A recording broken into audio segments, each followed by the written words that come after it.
We welcome to another episode of It's in You.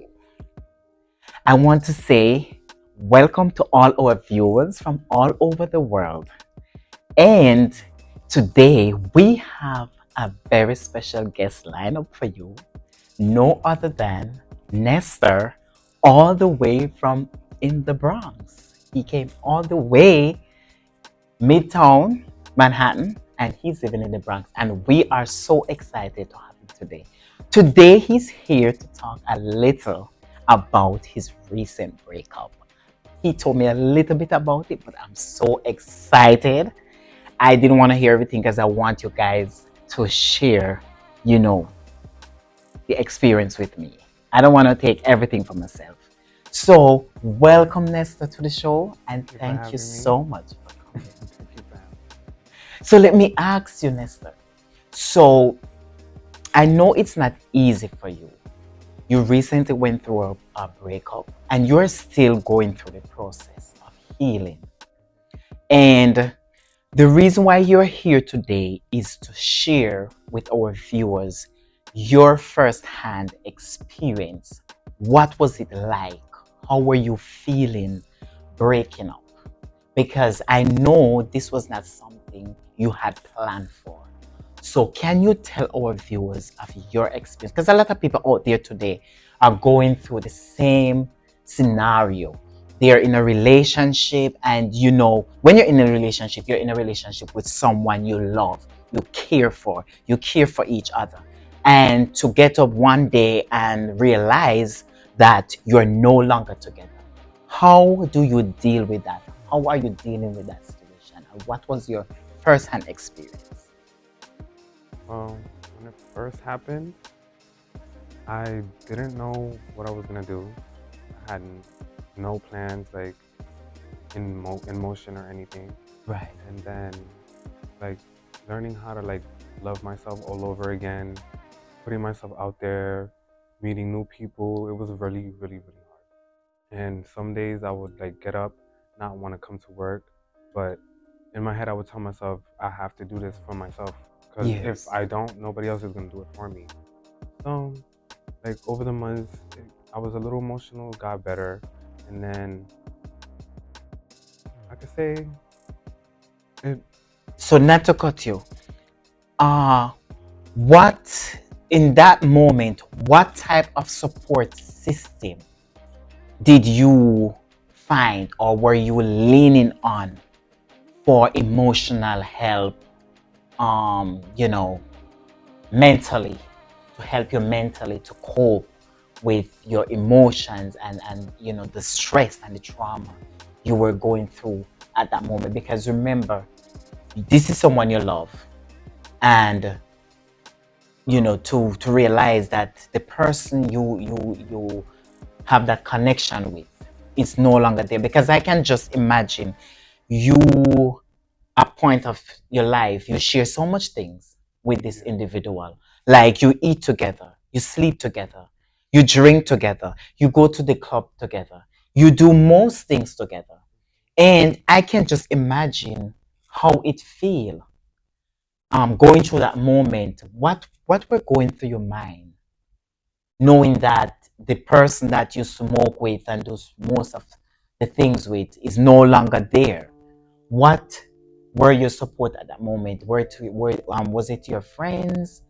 You my know, friends, my family, my coworkers, yes. and just that's it. Yeah, about it. Okay, so your friends were a very strong support system for you at the time. Yes, and but the most important one was actually my sister. So telling her and hearing her point of view and stuff like that, and that everything's gonna be okay, it helped. Awesome. So, because I have this question, because a lot of people, when they break up, they rush ahead and they run into a relationship at the same time. How are you dealing with this process? Because I know, you're a very fierce guy. A lot of guys out there, they're supposed to be looking at you, and trying to have like a relationship with you.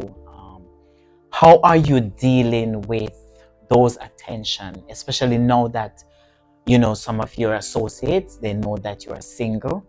How are you dealing with that? Because I know guys probably coming out to you wanting to have a relationship with you even when you were in a relationship. Yes. How are you dealing with those moments? I just take it day by day. I'm not looking for anything serious right now because I just want to do better for myself first, Right. before putting all that energy into a relationship. So, but yeah, it's when I feel like when you get hurt like that really bad, it Yes. just gives you time to sit back, get to know yourself, and want better for yourself. So I want somebody who's gonna tend to my feelings, care for me too, like I care for them, Right. and not be selfish. Very good. That's a very important point that you pointed out a while ago. You need someone who cares for you just the way you care for them. Because you know what? And guys, if you are watching today, this is very important because a lot of times we put out 100% for our partners and at the same time not getting back the same result. And he's saying that he is preparing his mind for the future where if he meets someone, he is going to make sure that it's a care for care at the same time, making sure that you're getting back the same level of attention and care. Sometimes, different personalities, and if you realize that you are dating someone and that person is not meeting up to your expectation, don't try to change the person. You have to let people be who they are. That's very important when it comes to relationship. Let people be who they are. Don't try to change anybody to suit yourself because nobody's willing to change to please anybody. So let me ask let me ask you, Nesta. So how the healing process is coming on for you? What is your feelings now than before when you just had your breakup? How is the healing process coming out for you? Right now, I can say I'm in a good place. It took a minute, but with time, it got better, and I can say I'm honestly good. And all this, I say, probably happened for a reason. And I'm liking the actual blessings that I'm getting. Right. So it's like the moment, because I can imagine at first it was very hard for you to let go. Yes, really hard. Because you mentioned before that sometimes you will wake up in the morning and you're not feeling like you want to go to work. You're not feeling yourself. You're not feeling like you want to let go out there, socialize, go meet with a friend. It's like, were you shut in for most of the time? Were you staying inside, not wanting to go out to the club or? Yes, because being with somebody for 3 years, you learn, you get used to having them around, and you get used to the company, and then you yearn for the affection and the love that they have, and then when it's no longer there, you're like, well, now I don't have nothing to do, and then I just had to find things to distract me from thinking about him. Yes. A very important, guys, information he had just mentioned to us that when you used to doing everything with your partner and then when you break up, it's not gonna disappear at the same time, because this is something you used to on a daily basis. You get up every day and you do everything with this individual. Emotionally, it's not easy to let go just like that. It doesn't happen overnight. It's a process. And the good thing about it, Nestor, is that you're saying to our viewers today that you're at a good point of your life, because I can imagine at first you were locked in, shut out. Yeah. You don't want to see your friends. You don't want to see not even your own family. Sometimes you wouldn't want to see. You just want to stay in your room because you're emotionally hurt. because that love is not there, that affection is not there, that person that you used to go to cuddle with, to embrace you. If you have a little problem, you go to them and you would mention it to them, and they would be of some comfort to you, because I can attest of that, Mhm. because I have my boyfriend, and and we can talk about everything.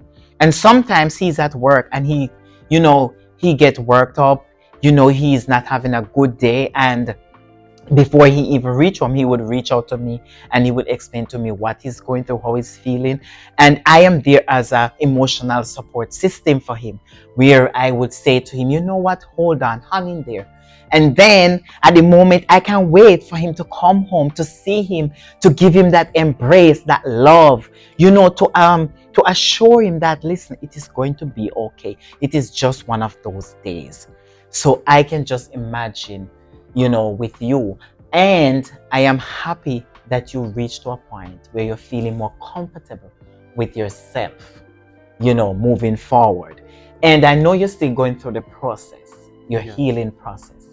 Now, based off your experience when your breakup just happened, and what you have gone through, and the things that you have learned from your own experience, if you have any advice to other people out there who are watching you today, what advice, and not people who are only people who have gone through breakup, or going through their breakup healing process, but also people who are in relationship like myself presently, what advice would you give to these people, to us? I would say if you guys break up and one person is willing to talk and fix things and the other person isn't, I just say let it go. Just don't even bother, because when you put your all into it and you tell the person how you feel and they still show you they don't care, that right there should tell you that it's done. Like there's no fixing it. So, but that's a lesson I learned, because I had to explain my frustrations and stuff like that to my ex, and he just didn't care. Good. So, very good point. So, he's explaining to us guys, those of you who are watching, that if you are in a relationship and it's not working out, the other individual want to move on. Don't try to fix what cannot be fixed. Don't try to fix another person. Don't try to fix the relationship if it cannot amend. Move on. Because the problem is, sometimes we think that it's only the one individual in the world that we can date, right? But when you let go like Nestor did, he's seen a lot of lights out there. And now, guess what, guys? The point and the stage that Nestor reached now is where he is telling himself that, you know what, I'm doing me. And I'm comfortable with being single for now. And he's not rushing himself, and he's not going to make any bad decision moving forward. So, guys, thank you so much for listening. And again, thank you, Nestor, And thank you for for having coming. me. And guys, remember, it's in you. And if you have a story out there to share, don't hesitate to email me at hainesj484@gmail.com. See you guys. Look out for more of Nestor's story coming up. Bye.